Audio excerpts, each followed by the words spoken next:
एक आयताकार भूखंड का क्षेत्रफल 528 मीटर स्क्वायर है। क्षेत्र की लंबाई चौड़ाई के दोगुने से एक अधिक है।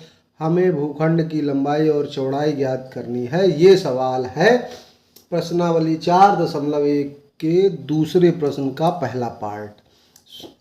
नमस्कार प्यारे बच्चों, स्वागत है आपका चैनल कृष्णा क्लासेस में। चलिए देखते हैं इसका हल। बहुत अच्छी तरीके से करेंगे, बहुत अच्छी तरीके से बताएंगे। पूरा देखिएगा वीडियो, तब समझ में आएगा। जब अभी आप पढ़ रहे थे पीछे दो चर वाले रैखिक समीकरण, उनमें भी ऐसे ही सवाल थे, लेकिन थोड़ा अंतर होगा। इसमें भी दो चीज़ें दी जाएंगी, लेकिन एक चीज़ दूसरे पे डिपेंड होगी। वहाँ सब अलग अलग होता था। वहाँ क्या होता था, उनका योग दिया रहता था और फिर इतना उतना ऐसे करके दिया रहता था। इसमें क्या है, चौड़ाई पे लंबाई डिपेंड दे दी है। तो ये जान लेंगे कि ये द्विघात समीकरण का प्रश्न है। तो द्विघात सबसे जिस पे डिपेंड है सबसे पहले उसको मानेंगे। किस पे डिपेंड है? लंबाई चौड़ाई पे। तो माना चौड़ाई पहले मान लेंगे। माना चौड़ाई बराबर एक्स मीटर। एक्स मीटर हमने क्यों लिख दिया? क्योंकि ये क्षेत्रफल मीटर स्क्वायर में दिया है। फिर तो लंबाई कितनी हो जाएगी? लंबाई कह रहा है चौड़ाई के दोगुने से दो का गुणा करो। दोगुने माने दो गुणा से एक ज़्यादा, एक ज़्यादा मतलब एक और जोड़ो। इतनी हो गई उसकी लंबाई। फिर आपको पता होगा आयताकार भूखंड है तो आयत लगेगा। आयत का क्षेत्रफल क्या होता है? बताओ जल्दी, कोई सूत्र बताओ भाई। आयत का क्षेत्रफल होता है लंबाई गुणे चौड़ाई। लंबाई गुणे चौड़ाई आपने सूत्र लगा दिया।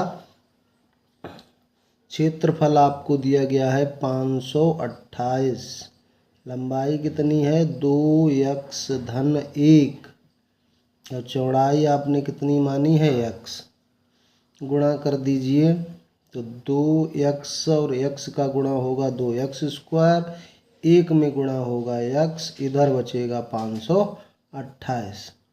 तो 2x स्क्वायर प्लस x, जो ये लिखा है वो हम पहले लिखे दे रहे हैं, और 528 को उधर किए दे रहे हैं, माइनस हो गया 528 बराबर 0।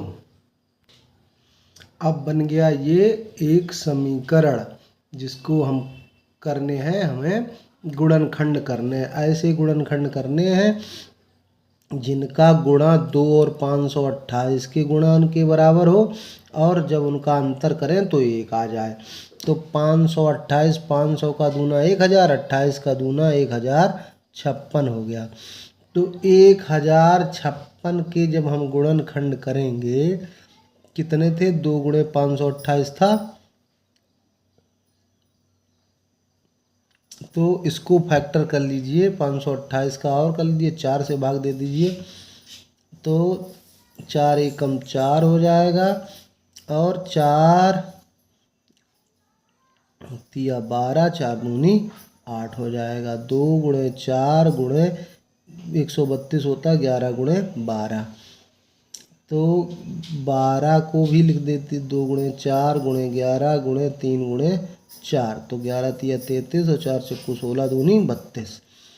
ये हो गए आपके फैक्टर। कैसे किए हमने आपके फैक्टर, ये आपको समझ में आया होगा। नहीं समझ में आया तो जैसे आप करते हो फैक्टर वैसे कर लेना। ऐसे 2 से काट के, अब फिर और ऐसे काटते जाना, और फिर उनको ऐसे मिला देना कि जिनका अंतर 1 रहे। तो पहले क्या आया? 33 और 32। तो पहले बड़ी संख्या लिखेंगे 33x, और इससे 32x को घटाना है, प्लस है तो माइनस करना है, और माइनस 528 बराबर 0। यहाँ देखो क्या कॉमन दिख रहा है, यहाँ सिर्फ x कॉमन दिख रहा है। तो क्या बचेगा? 2 और x बच जाएगा। यहाँ क्या बच जाएगा? 33। तो यहाँ पर कितना कॉमन मिलेगा आपको? यहाँ पे 16 कॉमन मिलेगा। तो 16 का भाग 32 में देंगे, 16 दूनी 32। अब माइनस कॉमन लिया, यहाँ माइनस है तो प्लस हो जाएगा। 16 तिया 48, फिर 4 बचा, फिर 16 तिया 48। ये हो गया आपका। तो 2x प्लस 33 और x माइनस 16 बराबर 0। ये आपके फैक्टर हो गए। अब देखिए अलग अलग करेंगे जीरो जब इन फैक्टर्स को, जब 2x प्लस 33 बराबर 0 लेंगे तो 2x का मान कितना हो जाएगा, प्लस का 33 उधर ले जाइए माइनस का, और x का मान क्या हो जाएगा माइनस 33/2। ये माइनस की संख्या कैसे आ जाएगी, लंबाई माइनस में तो नहीं होगी, तो ये अमान्य हो जाएगा आपका मान।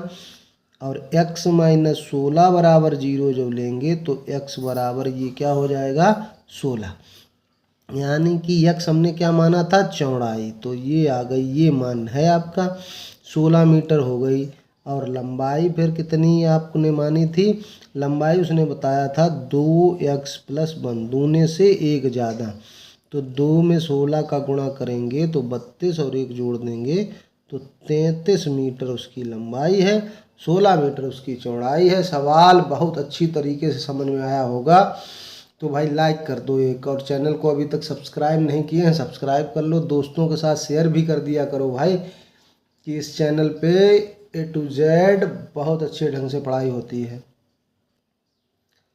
हमारा दूसरा सवाल है, दो क्रमागत धन पूर्णांकों का गुणनफल 306 है, हमें पूर्णांकों को ज्ञात करना है। एक्चुअल में ये दूसरे प्रश्न के सवालों को केवल आपको इतना करना है, कितना, द्विघात समीकरण के रूप में निरूपित करना है, यानी कि ये जो आ गया था यहीं पे आपका आंसर आ गया था। मैंने आगे आपको हल करना इसलिए बता दिया है कि हो सकता है परीक्षा में यही प्रश्न आगे बढ़ा के दे दिए जाएं आपको, तो आप कर पाएंगे। तो यहाँ पे क्या है, दो क्रमागत आप समझते हैं, दो क्रमागत माने क्या होता है, क्रम से आने वाले, जैसे 10 और 11, 9 8 या 9 10, ऐसे ये जो लगातार दो संख्याएं आती हैं उनको क्रमागत बोलते हैं।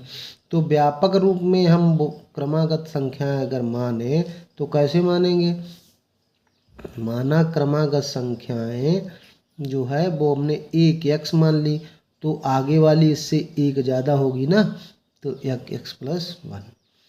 प्रश्नानुसार क्या है, प्रश्नानुसार वो कह रहा है कि इनका गुणा x और x प्लस 1 का गुणा ये कितना है 306 है। तो x का गुणा x में करिए तो x स्क्वायर हो जाएगा, x का गुणा 1 में करिए तो x हो जाएगा, और माइनस 306 इधर कर देंगे तो बराबर 0। तो आंसर तो आपको यहीं पे आ गया, यही आपको करना है खाली। अब आपको यहाँ से अगर इनका मान निकालना है कौन कौन से होंगे, तो इनके गुणनखंड कर देने हैं, 306 के फैक्टर करिए कि उनका भी अंतर एक ही आवे। तो 306 आपने लिखा, देखा काटा तो 153 हो गया। अब आपको मालूम है कौन से पहाड़े में आता है, 17 नेमा 153 होता है, तो 9 दूनी 18 और 17 का अंतर 1 हो गया, तो बस ऐसे मिल जाएंगे। तो यहाँ पे हम कर देते हैं इसके factor, x square plus 18x लिखेंगे, उससे 17 घटाएंगे और माइनस 306 बराबर 0 आएगा। तो x कॉमन ले लीजिए, x प्लस 18 हो जाएगा, माइनस 17 कॉमन ले लेंगे तो x प्लस 18 ही आएगा, क्योंकि माइनस माइनस का गुणा प्लस हो जाता है। अब x प्लस 18 कॉमन ले लेंगे तो x माइनस 17 बचेगा बराबर 0। तो ये तो अमान्य हो गया क्योंकि इससे वैल्यू निगेटिव आएगी, x माइनस 17 बराबर 0, तो x बराबर 17। तो दूसरा x प्लस 1 वाला कौन सा हो गया आंसर, 18 हो जाएगा। तो 17 18 पूर्णांक है। तो इस तरह से इन प्रश्नों को करना है, वैसे इसमें तो इतना ही पूछा गया है।